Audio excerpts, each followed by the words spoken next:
Hello tout le monde, j'espère que vous allez tous très bien. Allez, je reviens vers vous. Une réalisation d'une lessive avec un nouveau savon. Une petite pépite que j'ai découvert récemment et franchement, j'adore. Donc, c'est des copeaux de savon 100% coco. Je vous rassure tout de suite, on sent pas la coco. C'est juste à base d'huile de coco. Voilà. Dans le savon de Marseille, on utilise de l'huile végétale, de tournesol oléinique, souvent je vous parle le savon de chez Marius Fabre, ou sinon de l'huile d'olive. Et bien là, celui-ci, c'est à l'huile de coco saponifiée. Et puis, il est en surgras 2%. Pourquoi 2%? Parce que comme c'est pour du ménager, on n'a pas besoin d'un surgraissage important. Ce n'est pas un savon pour un soin de peau. Pour un soin de peau, on va surgraisser un peu plus important. On peut aller de 7 à 8% selon ce que l'on va faire, en fait. Voilà. Donc, le surgraissage sera intéressant au niveau du nettoyant aussi. Il va jouer sur le fait de cette lessive qui va pouvoir avoir un effet nettoyant.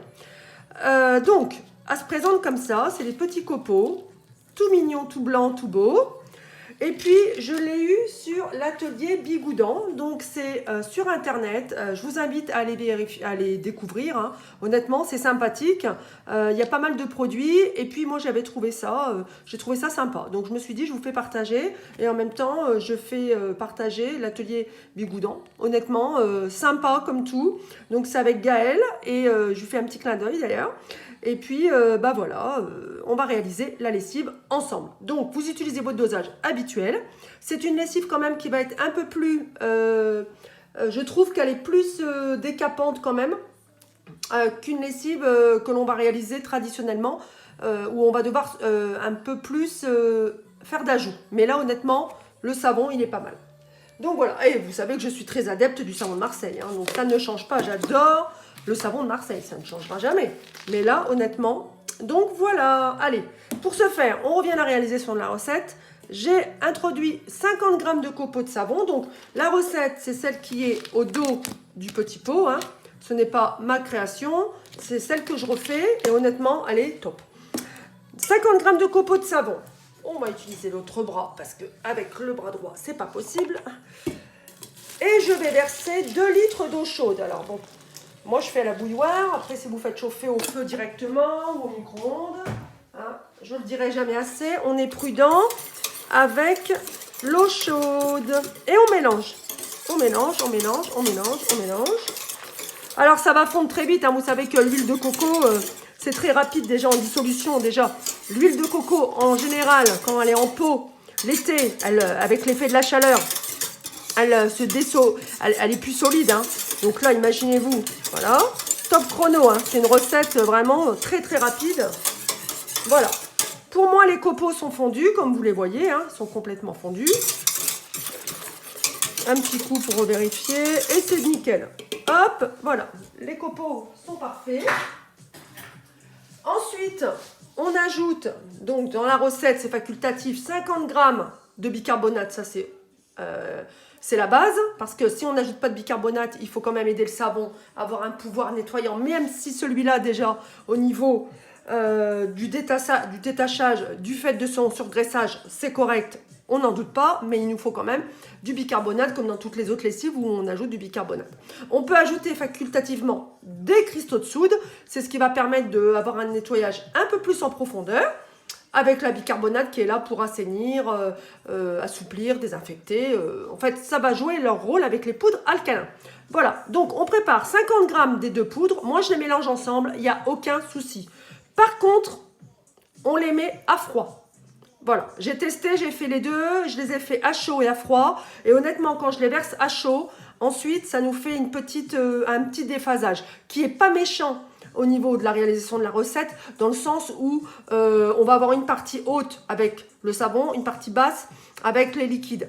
Il y aura juste à secouer. Mais moi, ce n'est pas ce que je recherche. Je veux vraiment que la lessive soit uniforme. Et puis, elle est onctueuse. Donc, du coup, je suis bien la recette. Et dans la recette, on nous informe 50 g de bicarbonate, facultativement, si on le souhaite, 50 g de cristaux. Et on les verse à froid. Moi, je l'ai versé à froid dans ma préparation. Donc, ça, je mets de côté.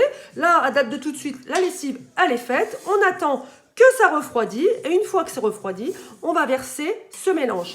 Quand on a versé ce mélange, ça va nous donner ceci. Donc j'en ai fait, hein. J'en ai réalisé à l'avance quand même. Voilà. Voilà la lessive. Donc moi j'ai versé, c'était refroidi mais c'était pas non plus froid. J'ai rajouté les poudres et ensuite j'ai mis un petit coup de mixeur. Donc j'ai mélangé etc. Et après j'ai mis un petit coup de mixeur plongeant et du coup ça m'a donné cette texture là. Mais c'est une tuerie. C'est une tuerie je vous dis. J'adore. Voilà. Et au niveau du dosage, bah, on met le dosage habituel. Donc voilà. Pour ça, regardez ça, elle est magnifique. Et elle tient super bien, hein, avec 1-2 bouchons, selon ce que l'on souhaite, au niveau de ce que l'on utilise en lessive. On récupère un ancien bidon de lessive conventionnelle, n'est-ce pas? Et puis, on verse dedans et on met le dosage que l'on souhaite, selon le poids de la machine, la densité du linge, etc., etc., etc. Ça va vous prendre 5 minutes, même pas, les 2 minutes top chrono, et ensuite... on rajoute les poudres, on mixe si nécessaire, ou si vous ne voulez pas mixer, vous mélangez au fouet ou avec une cuillère en bois. Et puis après, vous aurez cette lessive onctueuse. Mais avec l'effet du mixeur, j'avoue, j'ai eu ce résultat, donc j'ai trouvé ça sympa. On ajoute des fragrances. Alors, on n'ajoute pas d'huile essentielle.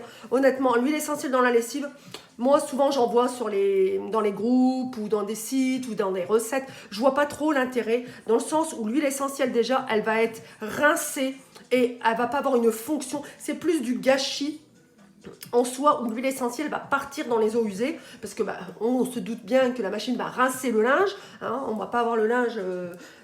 au final comme ça, mais c'est vrai que c'est pas forcément utile. Après, parfois on peut mettre quelques gouttes de tea tree, c'est un petit peu un effet purifiant, astringent, antibactérien. Si on veut vraiment avoir une lessive un peu plus antibactérien, pourquoi pas un peu de tea tree. Allez, mais sinon, moi je suis partisante depuis tant d'années de la fragrance végétale si on souhaite une odeur. Si on ne souhaite pas une odeur, on laisse sa lessive telle qu'elle. Là, elle ne sent pas la coco, hein. Il n'y a aucune senteur. Elle est neutre. Donc, on peut aussi laver son linge avec aucune senteur. Mais c'est vrai que c'est tellement agréable avec une senteur naturelle. Donc, on peut mettre de l'amande. C'est des idées, hein. Voilà. Moi, mon préféré, c'est fleur de coton. Ou alors, la fragrance lessive. Et je les procure sur le site La Folie des Senteurs. C'est des fragrances non allergènes et franchement, avec un tout petit dosage, comme elles sont bien concentrées, elles sont super en senteur. Donc voilà, je vous ai tout dit. Si vous connaissez, si vous réalisez déjà, si vous avez des questions, si vous faites autrement, participez à la conversation de la vidéo, n'hésitez pas. Voilà, je vous invite encore une fois à aller voir sur le site. Voilà, l'atelier Bigoudin. Allez, je vous dis à bientôt pour de nouvelles réalisations. Ciao!